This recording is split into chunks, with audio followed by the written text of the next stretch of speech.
میرا امیر اہل سنت کی بارگاہ میں سوال عرض ہے کہ کچھ لوگ علماء کی مزاحیہ ویڈیو بناتے ہیں اور اس کو شیئر کرتے ہیں اور اپنی پوسٹوں پر لگاتے ہیں۔ علماء کی اس طرح مزاحیہ ویڈیو بنانا کیسا اور ان کا مذاق اڑانا کیسا؟ جواب عنایت فرما دیجیے، جزاک اللہ خیر۔ اللہ پاک اس مصیبت سے بچائے، تو بہت بڑا خطرناک معاملہ ہے۔ باہر شریعت کا ایک جزئیہ، ایک مسئلہ یاد آ رہا ہے کہ کسی کو یعنی کہ اس طرح مذہبی حلیہ بنا کر، قاری صاحب بنا کر، جو قاری صاحب ہے پھر اس کو جوتے مارنا، اس کو دھکے مارنا، اس کا مذاق اڑانا، اس کو کفر لکھا ہے۔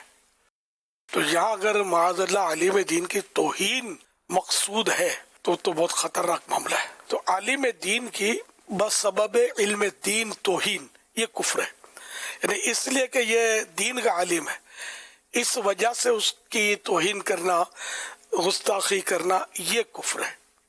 اب عالم دین ہے لیکن کسی اور وجہ سے اس کی توہین کرتا ہے، کہ مثلا کوئی عالم دین ہے لیکن اس کا کردار ستھرا نہیں ہے، اس کردار کی وجہ سے، نہ کہ دین کی وجہ سے اس کی اگر یہ توہین کرتا ہے تب کفر نہیں ہے، پھر اس کے اور کام ہے۔ کفر اس صورت میں کہ دین کی وجہ سے توہین کرے، شریعت کی توہین کرے، اسلامی کتاب کی توہین کرے، اسلامی شریعت کے مسئلے کی توہین کرے، یہ سب کفریات میں آتے ہیں۔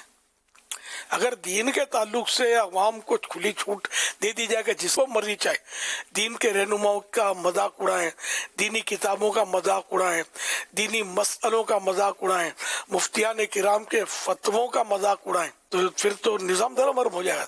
تو یہ اس طرح کے کفریات لکھے ہوئے کتابوں میں۔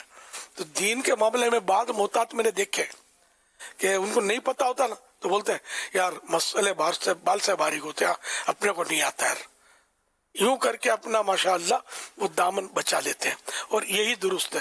نہیں آتا تو اس میں بالکل بھی لب کشائی نہ کی جائے، زبان نہ کھولی جائے، اپنی رائے کو دخل نہ دیا جائے۔ اور خیر رائے کو دخل دینا اور چیز ہے، اور مذاق اڑانا یہ اور چیز ہے، یہ خطرناک ہے۔ جیسے معاذ اللہ کسی مفتی صاحب کا فتویٰ آیا، مفتی اسلام کا فتویٰ، اور اس فتوے کو توہین کے ساتھ پٹخ دیا، تو یہ بھی کفر ہو جائے گا کہ توہین کی نا فتوے کی، دینی مسئلے کی۔ تو بڑا نازک معاملہ ہے۔ تو جو لوگ ایسا کرتے ہیں فوراً مطلب اس سے توبہ کریں، اور ایسا ہرگز نہ کیا کریں۔ اگر یہ اپنے پیجز وغیرہ پر اپلوڈ کیا تو فوراً سے پیشتر سانس بعد میں لے، پہلے اس کو ہٹا لیں اور اپنا توبہ اس میں لکھ دیں کہ میں نے اس سے توبہ کر لی، مجھے پتہ نہیں تھا یہ مسئلہ۔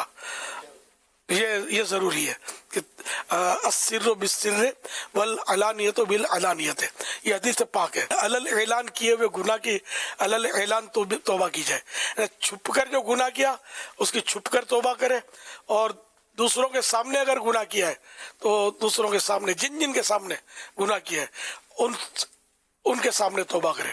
یا توبہ تو فوراً کر لی، اب جن کو پتہ چلا ان کو بتا دے کہ میں نے توبہ کر لی ہے فلاں گناہ سے، جو آپ کو پتا آپ کے سامنے کیا تھا۔ تو یہ اس کا طریقہ کار ہے۔ اب اگر شرم آتی ہے تو قیامت کی شرم کے لیے تیار ہو جائے بندہ کہ وہاں کی شرم برداشت کوئی بھی نہیں کر سکے گا۔